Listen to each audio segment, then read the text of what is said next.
Wir haben heute einen optimierten Mercedes-Benz CL 500 mit AMG-Paket und Optimierung und natürlich auch den geilen Airride.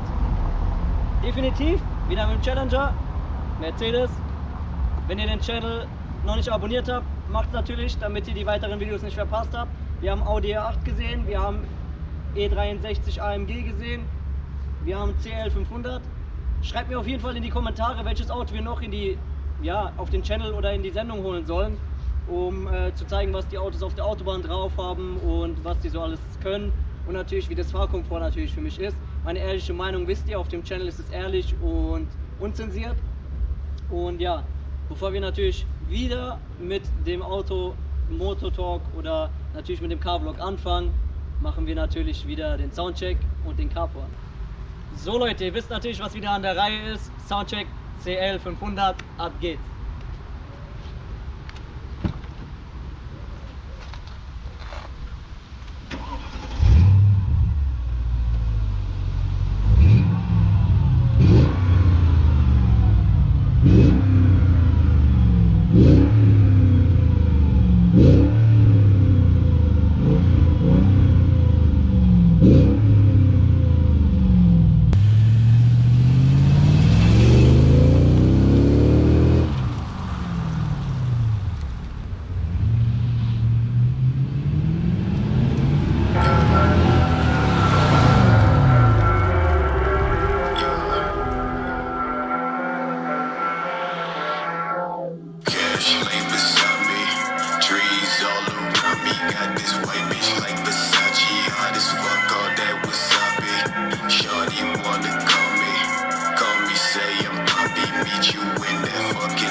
Wir sind wieder am Ende vom Video angelangt.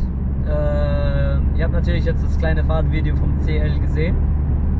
Und Ja, mich würde interessieren, wie ihr den CL so fandet. Ne?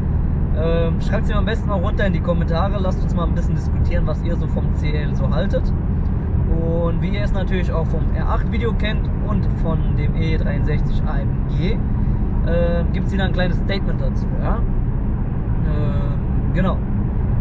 Was ich geil finde am CL500, der hat ein Luftfahrwerk von Haus aus und das könnt ihr beliebig hoch und runter fahren. Finde ich geil. Ob man es braucht, muss man haben, kann man haben, muss man aber nicht. Sagen wir es mal so, genau. Kann man haben, muss man aber nicht. In Kombination mit den Felgen auf jeden Fall geil gewesen. Und wir haben für das Baujahr ein Auto bekommen mit einem V8 Kompressormotor. Ne? Finde ich ziemlich geil, ja, weil da hat sich Mercedes schon was Geiles bei gedacht. So, wir bauen ein Coupé,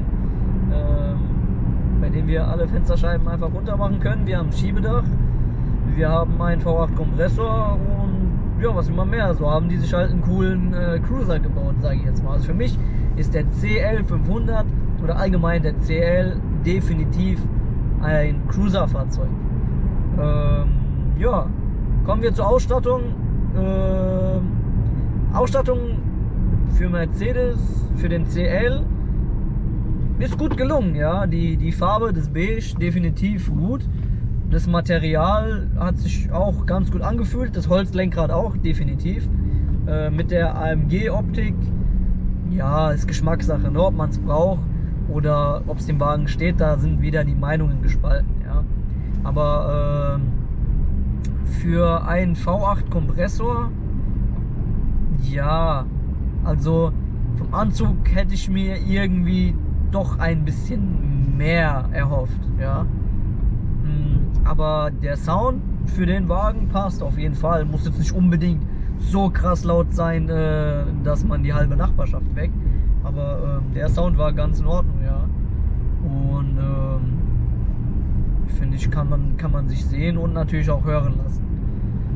Genau. Da macht einmal der Abschleppwagen einen raus.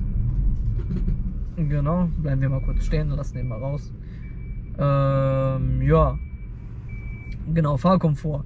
Der Wagen lässt sich für sein Baujahr oder im Allgemeinen sehr gut und sehr komfortabel fahren, muss ich sagen. Aber ich denke auch, dass da das Luftfahrwerk eine ziemlich große Rolle spielt, ja.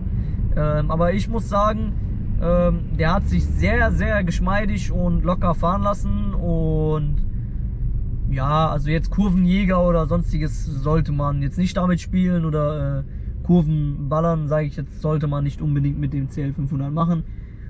Ich könnte euch mehr oder weniger sagen, so der CL500 ist mehr so ein Cruiser. Ihr solltet damit einfach nur cruisen, ja. Vom Platz, vorne hat man ziemlich gut Platz, hinten, wie man sieht, ist das ein bisschen enger gemacht, wie zum Beispiel hier beim Challenger oder beim Camaro oder beim Mustang. Sind natürlich halt Coupés, ne? Also man muss sich anfreunden mit Coupés, ja. Du hast nur 2 Türen, du musst die Sitze vorklappen und hinten ist nicht bei jedem Auto unbedingt viel Platz. Aber um das Video auch wieder kurz zu halten, damit es nicht zu lange wird, vom Statement her, den Verbrauch kann ich euch leider nicht sagen, weil ich habe mich mehr so verleiten lassen beim Fahren. So, man hat nicht auf den Verbrauch großartig geachtet, ja. Aber ich habe den Besitzer gefragt gehabt und der hat gemeint, es geht. Also so, man kann ihn schon als Alltagsauto fahren.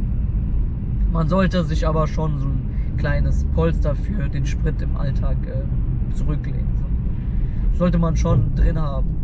Für Sprit auf jeden Fall. Genau. Platzverhältnisse, ich sag mal jetzt wieder, sagen wir mal, die Platzverhältnisse für einen DJ. Kofferraum hat auf jeden Fall genug Platz, um dort Sachen als DJ zu verstauen. Man kann gewisse Utensilien oder Anlagenteile mitnehmen und man könnte eventuell noch einen Freund mitnehmen, in diesem Fall wieder den Justice.